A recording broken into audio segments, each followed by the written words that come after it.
Well, good evening, everybody, and welcome to a rather quick stream here. We're going to kind of talk about HP Pro Desks and Elite Desks desktop computers.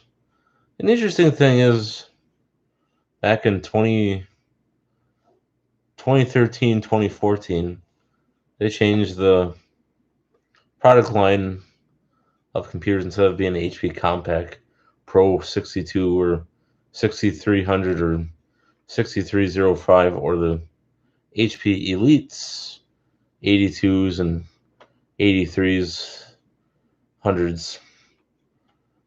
HP changed numbering system down to, instead of 4 digits, down to digits. And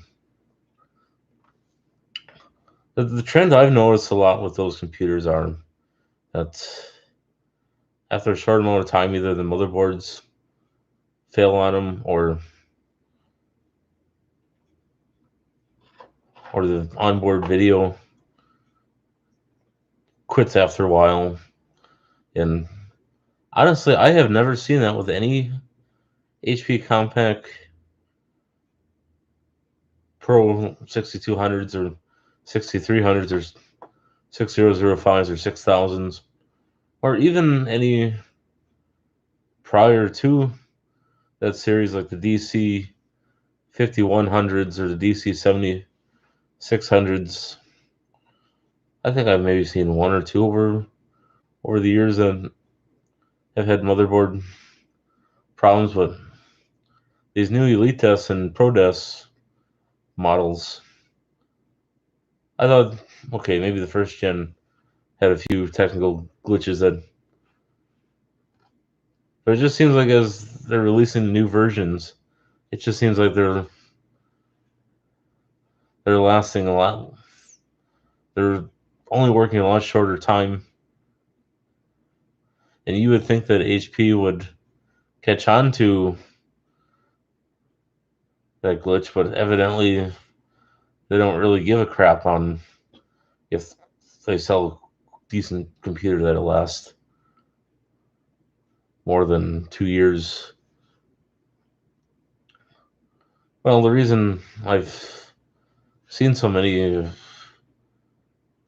there's a technical college I was taking classes at, and part of it was working in the IT department with the IT techs, and they just, that was back in 2017. No, that was, no, 2018. I took that class, and they just recently bought a bunch of new Elite S, fourth gen, or maybe it was third gens. No, it had to be fourth gen.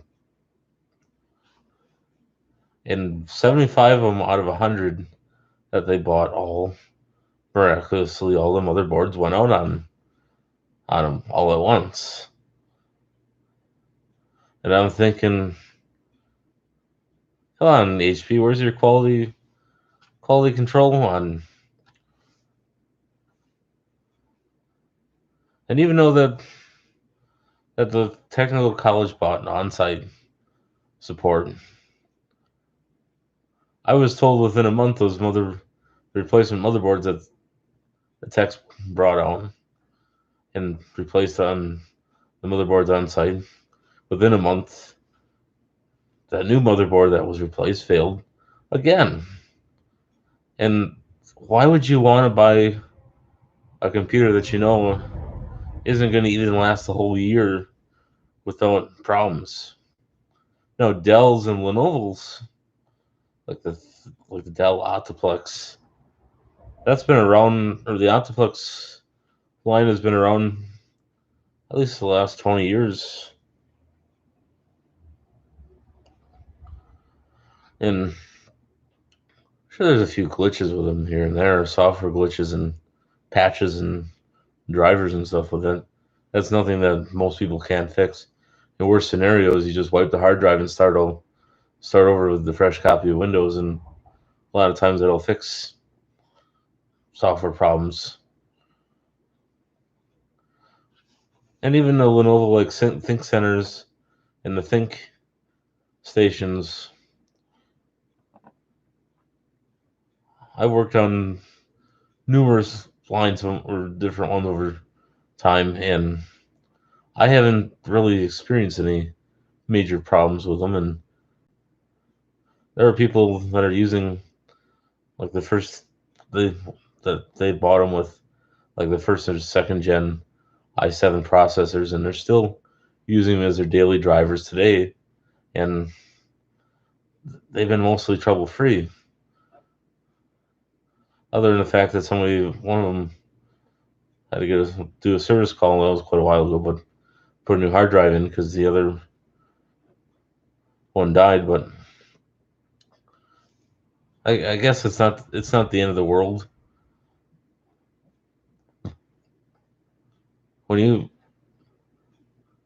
when you buy a new computer, like an HP to be Pacific, and then dies within the first month, you're thinking, okay, maybe I just happen to have a fluke of a bad computer here. But if you buy a whole gross of them, like 100 of them at a time, and 75 of them quit working out of 100, isn't it? Wouldn't you be kind of disappointed and kind of think about boycotting that brand? And you know that HP doesn't really care one iota from another if their products actually last.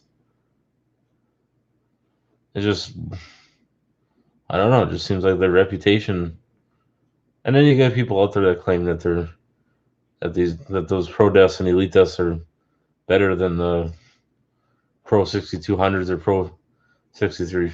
I understand that those Pro 62s and 63s and 6000s are older machines, and that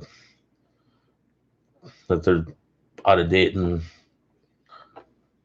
even though that they're out of date in that, but they're still some of those model computers you can put up to 32 gigs of RAM in there, and if you have the fortune of buying them with the Core i7 processor, and you put like 32 gigs of RAM, and then you put like a solid state drive in there, you actually got yourself a pretty nice setup.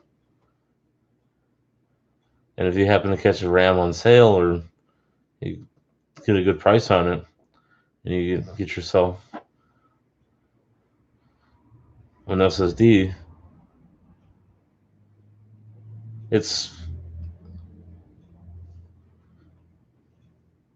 actually quite snappy.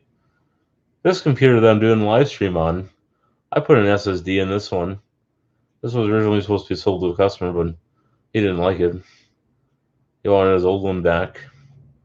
So, oh, don't tell me.